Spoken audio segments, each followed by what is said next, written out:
Play is an important part of your life. Sometimes play can be dangerous. Accidents happen. And bumps and bruises are a part of your life. There are times when first aid is necessary. Sometime in your life, you will have to give first aid. Will you know what to do? How to help? Let's start with a simple and common injury, a cut finger. First, avoid getting cut by handling knives and other sharp tools. But when you are cut, what do you do about it? Now it's time for first aid. When you get a cut, your body goes to work right away to start healing it. Blood moves to the cut and starts to clot. At the same time, dirt and germs from outside enter the bloodstream. Germs pose a threat.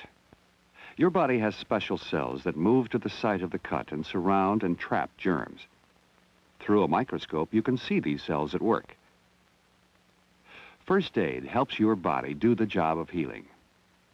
First, wash the cut with clean water.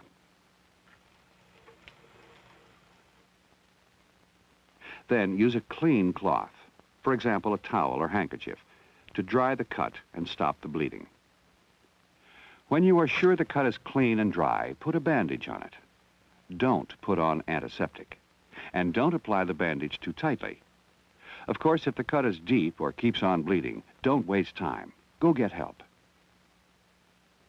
When giving first aid, it is important to keep the injured person calm. And that means you have to be calm, too. Getting excited or panicky won't help at all. First aid means giving prompt, careful attention to someone in need. This birthday cake looks harmless. What kind of accident could happen here? Even a small candle can burn a finger. How do you take care of a burn like this? With plenty of cold water. Cold water will cool a small burn, and then you can put on a bandage to protect the injury. Don't use any ointment or spray on the burn. And remember, the first rule of first aid is for you and the injured person to keep calm.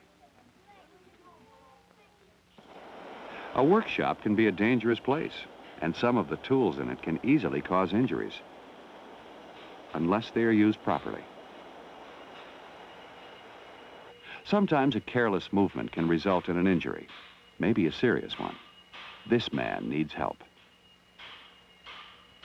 His friend moves fast. He finds out what the problem is and then goes for help. He doesn't panic, and the injured man stays calm. This is a bad burn, a serious injury. It requires professional help at a hospital burn unit or emergency room. The chemistry lab at school is another place where accidents can easily happen. This girl moves right away to give first aid. She places her burned hand under water, then goes to call for help.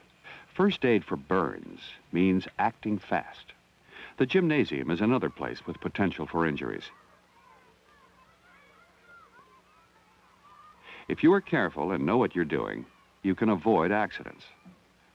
But suppose an accident does happen. Suppose you twist an ankle while tumbling. Before you get up, check to see if you can move your foot and make sure nothing is broken. Be careful and take it easy. A twisted ankle or a sprain is a minor injury that probably won't cause any trouble. But there are injuries in the gymnasium that are more serious. This boy has broken an arm in a wrestling accident. What kind of first aid does he need? First of all, he needs to keep calm. A cold pack is put on his arm and a call is made for help. Emergency medical technicians, called EMTs or paramedics, are called in.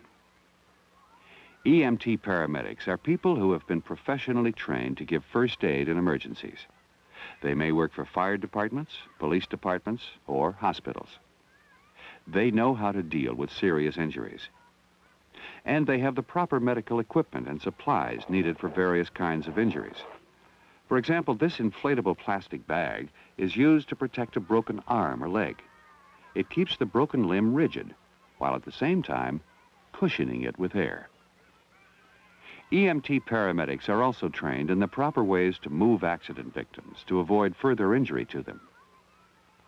An injury such as a broken bone requires a trip to the hospital emergency room. There, expert help can take care of the injury. The broken bone can be set and bandaged, and a splint can be applied. Suppose you see these berries in the woods. Would you eat them? They are pokeweed, and they're poisonous. These are European bittersweet berries, and they're poisonous too. Better leave them alone. But what do you do if someone has eaten poisonous berries? This boy runs home and shows his mother the berries his brother has eaten. This is a poison emergency. It calls for prompt first aid. What needs to be done? Remember the first rule: keep calm. Call the Poison Control Center, if there is one in your community, or a hospital emergency room, and explain the kind of poisoning the victim has. The hospital can tell you what to do for it. In this case, the hospital tells the boy's mother what to give him to make him vomit. You should give the victim water, not too much, just a couple of glasses. Follow the instructions you get over the phone.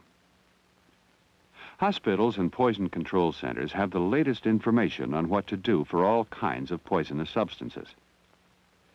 Poisoning is a case where you need expert help, but it is also a case where you can usually get help over the phone and perform first aid yourself. Remember, first aid means the right thing to help someone who has been hurt or gets ill.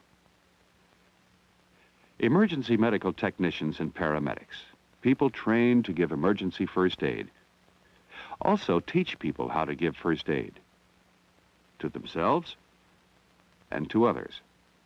How can you learn more about first aid? First aid is a part of your health curriculum at school. You can also take special courses in first aid techniques. In these courses, you can learn how to deal with a variety of emergencies, how to give first aid to people with different kinds of injuries. First aid means taking care of injured and sick people the right way. Learn all you can about first aid, because someday you may need that knowledge to help yourself or to help others.